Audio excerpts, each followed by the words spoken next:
जी, अस्सलाम वालेकुम। आज का जो हमारा टॉपिक है वो है इम्पॉर्टेंस ऑफ कार्बन। मतलब कार्बन की अहमियत क्या है, इस चीज़ को हमने देखना है। तो ये टॉपिक जो है लॉन्ग क्वेश्चन के हवाले से इंतहाई अहम है। लॉन्ग क्वेश्चन के हवाले से ये पूछा जा सकता है और पूछा जाता है। सबसे पहले अगर हम बात करें कि कार्बन जो है वो एक बेसिक एलिमेंट है तमाम ऑर्गेनिक कंपाउंड्स का। मतलब कि जितने भी ऑर्गेनिक कंपाउंड्स हैं उनके अंदर बुनियादी चीज़ जो है वो क्या है, कार्बन है। इसी वजह से कार्बन की जो प्रॉपर्टीज़ होती हैं वो यूनिक होती हैं, मुनफरिद होती हैं। इसलिए या इसी वजह से कार्बन को जो है लाइफ के अंदर एक सेंट्रल पोजीशन हासिल है और इसको जो है काफ़ी अहमियत दी जाती है। इसी तरह अगर हम इसकी प्रॉपर्टीज़ को देखें तो सबसे पहले है कि कार्बन एक्ट एज टेट्रावेलेंट। मतलब कार्बन जो है एक टेट्रावेलेंट है, इसकी वैलेंसी जो है वो 4 होती है। ये बहुत सारे दूसरे एलिमेंट्स के साथ कोवेलेंट बॉन्ड बना सकता है। इसी तरह अगर हम देखें कि कार्बन एटम जो है वो बाकी 4 एटम्स या रेडिकल्स के साथ कंबाइन होता है, बॉन्ड बनाता है। इस वजह से जो 4 बॉन्ड जो होंगे वो क्या होंगे, बन जाते हैं। ये जो 4 बॉन्ड्स हैं वो सिमेट्रिकली मतलब तरतीब के साथ क्या होते हैं, एक तरतीब के साथ सिमेट्रिकली क्या हो जाते हैं, तरतीब पाते हैं बड़े अच्छे अंदाज में। इसके अलावा अगर हम देखें दे फार्म्स टेट्राहेड्रल स्ट्रक्चर, ये 4 कोनों वाली चौकोर जिसको हम कहते हैं उस तरह की शक्ल बना देते हैं। ये जो स्ट्रक्चर है ये स्टेबिलिटी प्रोवाइड करती है, किस चीज़ को, एक ऐसी साख्त बना देती है जो स्टेबल होती है, मखसूस होती है।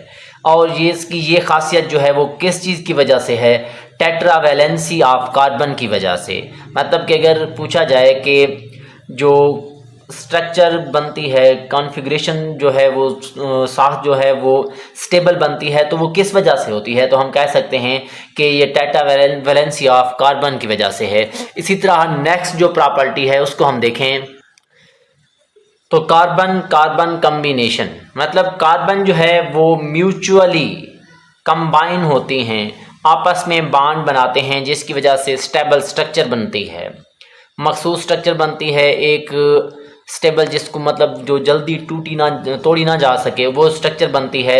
और वो जो स्ट्रक्चर्स हैं वो मुख्तलिफ तरह की हो सकती हैं, अनब्रांच्ड भी हो सकती हैं, चेन्ड भी हो सकती हैं, चेन की तरह की हो सकती हैं और रिंग की तरह की भी हो सकती हैं। इसी तरह अगर हम देखें कि कार्बन जो है, कार्बन बॉन्ड्स जो हैं वो क्या करते हैं, ऑर्गेनिक मॉलिक्यूल्स को स्केलेटन प्रोवाइड करते हैं।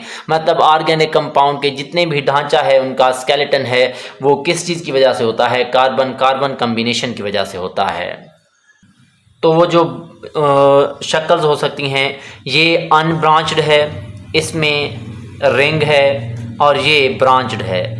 रिंग होने की वजह से इसको हम क्या नाम दे देते हैं, रिंग्ड स्ट्रक्चर का नाम दे देते हैं। इसके अंदर कोई भी ब्रांच नहीं है, इसी वजह से हम इसको अनब्रांच्ड कहते हैं। और इसके अंदर आप देख सकते हैं कि ब्रांचेस हैं, इसी वजह से हम इसको क्या नाम दे देते हैं, they are called as branched. इसी तरह अगर हम नेक्स्ट बात करें तो combination of carbon with other elements, के कार्बन जो है आपस में तो बॉन्ड बना सकता है, इसके अलावा कार्बन जो है दूसरे एटम्स के साथ भी एलिमेंट्स के साथ भी क्या कर सकता है, कंबाइन हो सकता है। जैसे कि हाइड्रोजन हो गया, ऑक्सीजन, नाइट्रोजन और सल्फर वगैरह। इसी बॉन्ड बनाने की वजह से, कंबाइन होने की वजह से बहुत सारे वैरायटी जो है, अक़साम जो है कंपाउंड्स की क्या हो जाती है, बन जाती है। सबसे पहले अगर हम देखें कि कार्बन हाइड्रोजन बॉन्ड, मतलब कि कार्बन जब हाइड्रोजन बॉन्ड बनाता है, हाइड्रोजन के साथ मिलता है तो क्या बनता है, कार्बन और हाइड्रोजन बॉन्ड बनते हैं। और जब ये बॉन्ड टूटता है तो यहाँ से बहुत ज़्यादा एनर्जी की मिकदार जो है वो क्या होती है, खारिज हो जाती है। इसी वजह से हम कह सकते हैं कि ये जो है चीफ सोर्स या मेन सोर्स ऑफ एनर्जी है, कौन सा बॉन्ड, कार्बन और हाइड्रोजन बॉन्ड। इसी तरह अगर हम ग्लाइकोसिडिक लिंकेज की बात करें, यहाँ से एक शॉर्ट क्वेश्चन बन सकता है कि differentiate between glyco glycosidic linkage and peptide bond. तो ग्लाइकोसिडिक लिंकेज क्या होगा, कार्बन और ऑक्सीजन के दरमियान जो है वो एसोसिएशन होता है, बॉन्ड बनता है, उसको हम क्या नाम दे देते हैं, they are called as glycosidic linkage. और ये किस चीज़ के अंदर मौजूद होता है, कार्बोहाइड्रेट्स के अंदर। और ये क्या करता है, कार्बोहाइड्रेट्स को स्टेबिलिटी प्रोवाइड करता है। इसी तरह अगर हम पेप्टाइड बॉन्ड की बात करें तो पेप्टाइड बॉन्ड में क्या होता है, कार्बन जो है वो नाइट्रोजन के साथ मिलता है, और ये कार्बन और नाइट्रोजन जो है वो जब मिलते हैं तो वो किस चीज़ के अंदर होते हैं, इमाइनो एसिड्स के अंदर। अब ये जो इमाइनो एसिड्स के दरमियान जो है ये पेप्टाइड बॉन्ड बनता है तो क्या होता है कि प्रोटीन्स या बहुत ज़्यादा क्या बनती हैं, पॉलीपेप्टाइड चेन्स बनती हैं। किस चीज़ की वजह से, पेप्टाइड बॉन्ड की वजह से। इसी तरह अगर हम नेक्स्ट देखें, फॉर्मेशन ऑफ मैक्रोमॉलिक्यूल्स, के मैक्रोमॉलिक्यूल्स भी बनते हैं और माइक्रोमॉलिक्यूल्स की फॉर्मेशन भी होती है। अब जो मैक्रोमॉलिक्यूल्स हैं वो कार्बन की वजह से बनते हैं और वो क्या हो सकते हैं, सेलुलोज, फैट्स और प्रोटीन्स। ये जो हैं इनसॉल्युबल इन वाटर होते हैं, पानी के अंदर हल नहीं होते, इसी वजह से सेल्स की बहुत सी साख्तों को ये क्या करते हैं, बनाते हैं। इसके अलावा अगर हम बात करें, they also act as storage compound, मतलब ये कंपाउंड्स को क्या करता है, अपने अंदर स्टोर कर लेता है, जैसे कि ग्लूकोज है। और ये ग्लूकोज क्या करते हैं, स्मॉलर मॉलिक्यूल्स होते हैं और क्या करते हैं, बॉडी को या सेल को एनर्जी प्रोवाइड करते हैं। इसी तरह अगर हम नेक्स्ट देखें, फॉर्मेशन ऑफ माइक्रोमॉलिक्यूल्स। अब माइक्रोमॉलिक्यूल्स जो हैं इनका मॉलिक्यूलर वेट कम होता है और इनका मॉलिक्यूलर वेट ज़्यादा होता है। ये जो माइक्रोमॉलिक्यूल्स होते हैं इनको भी कौन बनाता है, कार्बन बनाता है, और इनमें ग्लूकोज हो सकता है, अमीनो एसिड्स और फैटी एसिड्स हो सकते हैं। अब ये जो है क्या करते हैं, दे एक्ट एज सब यूनिट्स, ये सब यूनिट्स के तौर पर काम करते हैं और बिल्ड कर देते हैं किस चीज़ को, मैक्रोमॉलिक्यूल्स को। मतलब कि मैक्रोमॉलिक्यूल्स को बनाने के लिए ये सब यूनिट्स के तौर पर इस्तेमाल होते हैं।